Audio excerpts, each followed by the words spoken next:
All right, now we're going to get to the good stuff, the meat. First things first, this is the how-to. We're going to talk about how to set an appointment for solar sales, door-to-door, how to set an appointment. So, how to set, and I'll just abbreviate appointment, APPT.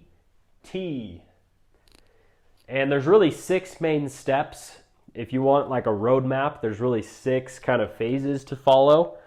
And within each of those phases, there's different steps, of course. So this is going to be the overall framework for setting the appointment.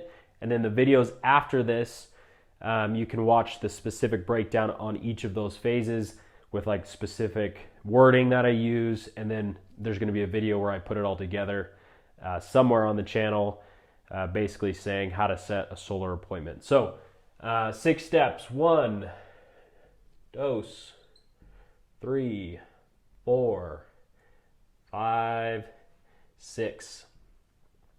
And, keep in mind, there's no like secret sauce, or no, there is a secret sauce.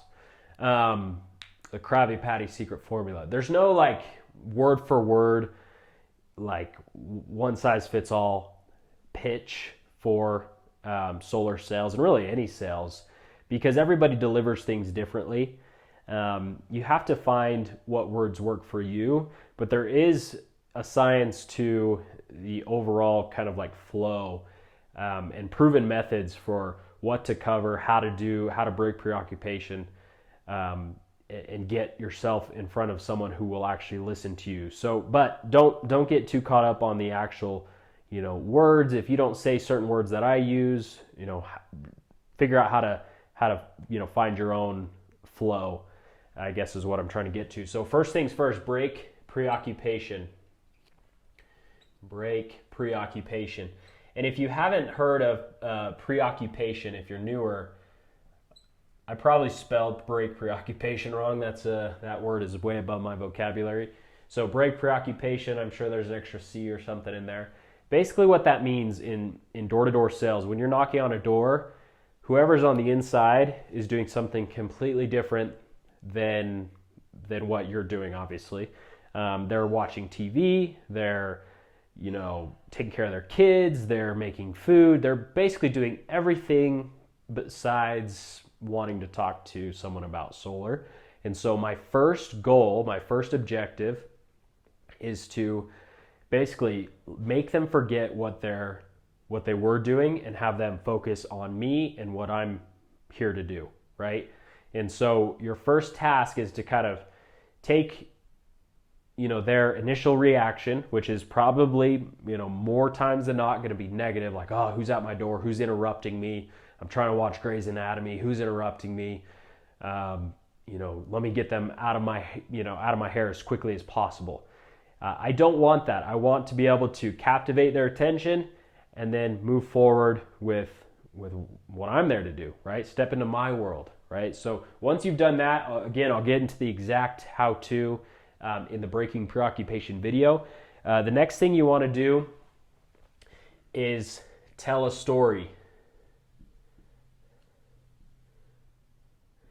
And this kind of, you'll notice that all of these kind of flow together, right? So part of breaking preoccupation is telling a story.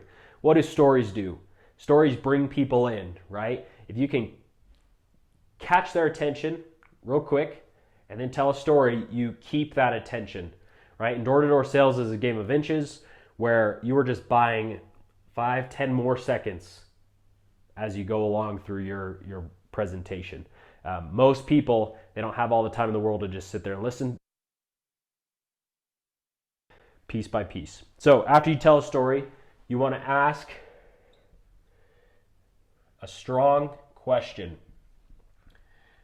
Now, you should be asking questions. If you watched one of our videos prior, you know that question-based selling is the best way to sell.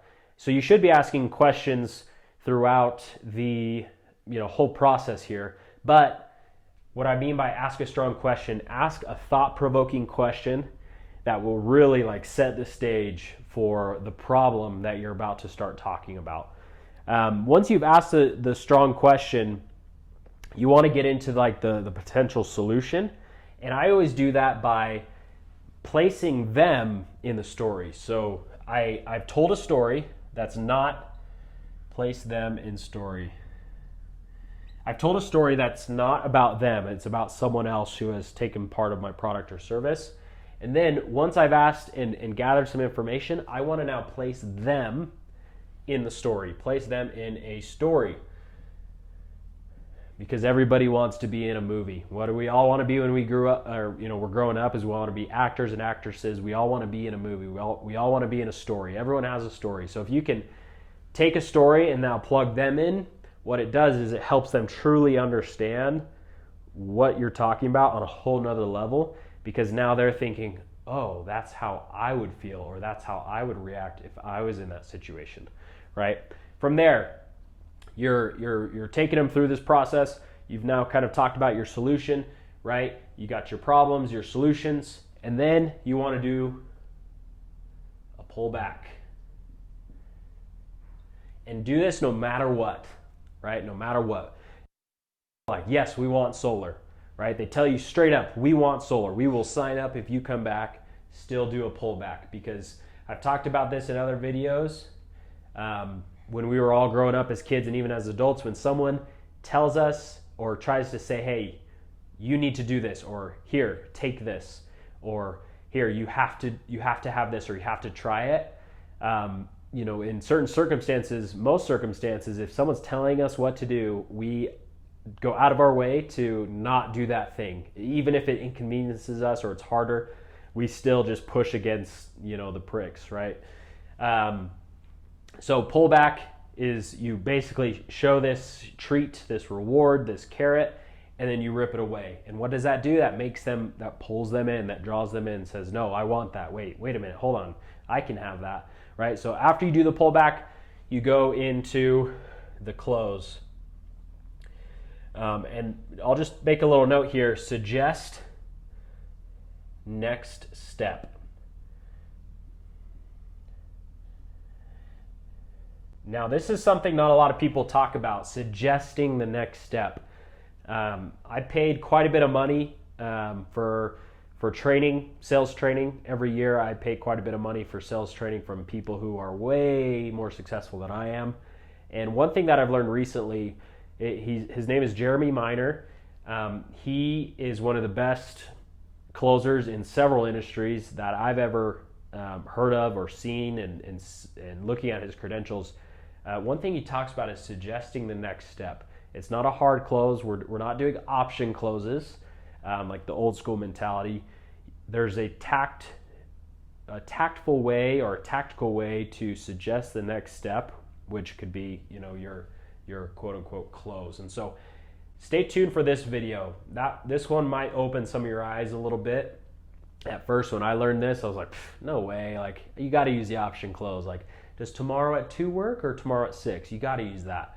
However, that builds up a lot of sales pressure and a lot of sales resistance to where they may not come through with the appointment. So stay tuned for that.